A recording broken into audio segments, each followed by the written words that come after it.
Bismillahirrahmanirrahim. Assalamualaikum warahmatullahi wabarakatuh. Anak-anakku sekalian kelas 11. Baiklah, kita akan lanjutkan materi pada hari ini, materi pendidikan agama Islam. Dan materi kita ini tentang menapaki kehidupan yang benar bersama kitabullah. Untuk itu, marilah kita awali pembelajaran kita pada hari ini dengan mengawali doa. A'udzubillahi minasyaitonirrajim. Bismillahirrahmanirrahim. Rabbi zidni ilman warzuqni fahman. Allahumma aghnina bil ilmin wa akrimna bit taqwa wa jamilna bin nafi'ah.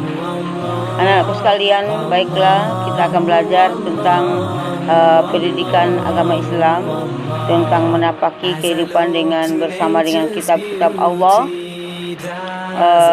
Dalam suatu hadis Rasulullah dikatakan, taraktu fikum amraini lan tadilu ma in tamassaktum bihima, kitaballahu wa sunnatur rasul, bahwa telah kutinggalkan kamu dua perkara, dan apabila engkau berpegang kepada keduanya, maka engkau akan hidup selama-lamanya, yaitu kitaballahu dan sunnah rasul. Baiklah, kita akan awali dengan pengertian kitab-kitab Allah. Kitabullah adalah kumpulan atau wahyu-wahyu Allah yang mengandung petunjuk dan kebenaran. Jadi kitab Allah. Sementara pengertian wahyu Allah adalah yang dibukukan. Maka makna lain dari kitabullah adalah ajaran Allah Subhanahu wa taala yang diwahyukan kepada nabi, ya, atau rasul, yang merupakan ketetapannya dan himpunan petunjuk yang ditulis atau telah dibukukan. Minimal ada 3 makna yang berkaitan dengan kewajiban mengimani kepada kitab Allah. Yang pertama, Allah Subhanahu wa taala telah menurunkan 4 kitab suci, yaitu Zabur, Taurat, Injil, dan Al-Quran. Kemudian Al-Quran adalah menjadi kitab suci yang diturunkan yang terakhir, ya, yang membenarkan sebagian dari ajaran sekaligus, ya, korektor terhadap ajaran kitab-kitab suci sebelumnya. Kemudian yang ketiga, Al-Quran menjadi kitab suci yang masih terpelihara. Inna nahnu nazzalna dzikra wa innahu lahafizun. Kemudian bagaimana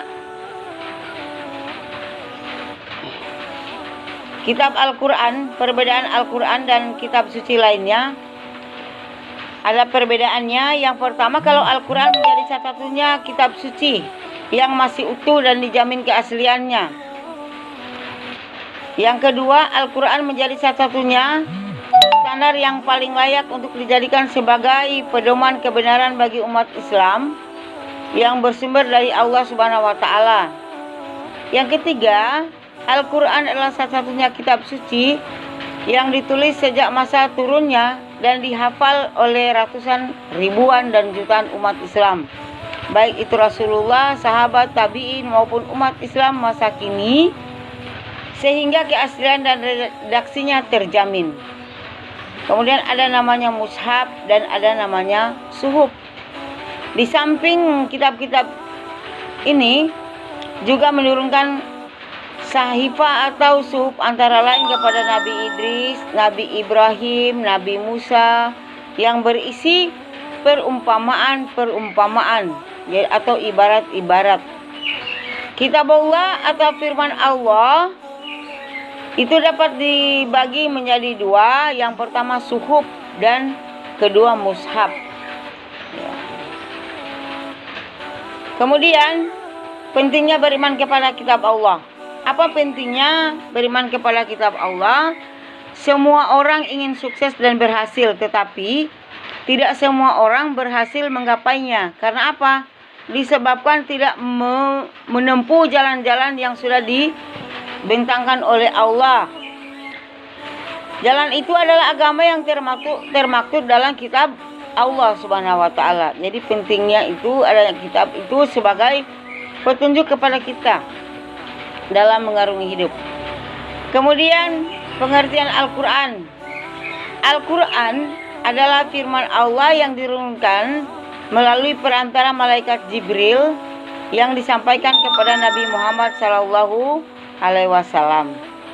Melalui Al-Quran, Allah Subhanahu wa Ta'ala menyampaikan maksud atau tujuan tentang keberadaan semesta ini, termasuk manusia. Kenapa, untuk apa, bagaimana cara, kemana hidup, dan akan berakhir di mana, serta keberadaan makhluk yang lain. Tanpa memahami Al-Quran, kemauannya tidak mungkin diketahui oleh Allah Subhanahu wa Ta'ala. Tujuan pokok dari Al-Quran. Tujuan dari Al-Quran yang pertama akidah yang harus diimani, yang kedua syariat yang mengenai hukum-hukum yang harus diikuti, yang ketiga adalah akhlak mengenai norma-norma agama, akhlak dan sikap perilaku yang harus diikuti oleh manusia dalam lingkup pribadi dan masyarakat. Kedudukan Al-Quran adalah sebagai wahyu Allah SWT, yang kedua adalah sebagai mukjizat. Kemudian isi dan kandungan Al-Quran itu diturunkan sebagai pedoman hidup bagi manusia yang ingin mencapai kebahagiaan dunia maupun kebahagiaan di akhirat. Kemudian ada beberapa bukti kebenaran daripada Al-Quran. Yang pertama adalah kerahasiaan jumlah daripada dua kata yang bertolak belakang, al-haya dan al-maut. Kemudian adanya keindahan dan ketelitian redaksi Al-Quran. Kemudian adanya keseimbangan jumlah bilangan kata yang seniornya al-hajj dan al-jira'ah. Kemudian pemberitaan gaib daripada Al-Quran, isyarat daripada ilmiahnya, ya, banyak yang dapat dijadikan bukti. Kemudian tujuan diturunkannya Al-Quran yaitu memberi petunjuk keagamaan kepada manusia untuk mencakup 3 hal pokok, yaitu akidah, syariah, dan akhlak. Kemudian bagaimana cara Al-Quran mencapai tujuan, yaitu mengajak manusia memperhatikan alam semesta, mengajak manusia untuk memperhatikan jati dirinya, dan mengajak memperhatikan sejarah umat manusia. Anak-anakku sekalian, inilah materi singkat tentang bagaimana cara kita menepaki kehidupan melalui kitab Allah Subhanahu wa Ta'ala. Untuk tugas nanti kita akan lanjutkan setelah materi berikut nanti, dan silakan anak-anak simak pelajaran ini karena insya Allah ibu akan tanyakan atau evaluasi di akhir semester nanti.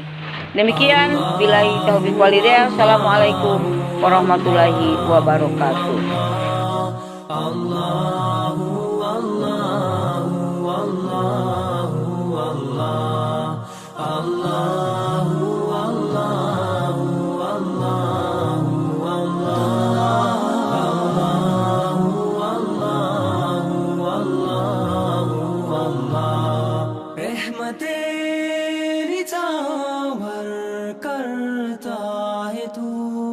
बरकतों से दामन भरता है तू.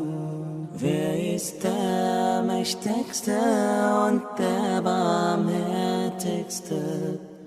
Wer hört unsere Gebete und schickt uns die Hilfe? Allahu, Allahu, Allahu, Allah, Allahu, Allahu, Allahu, Allah, Allah.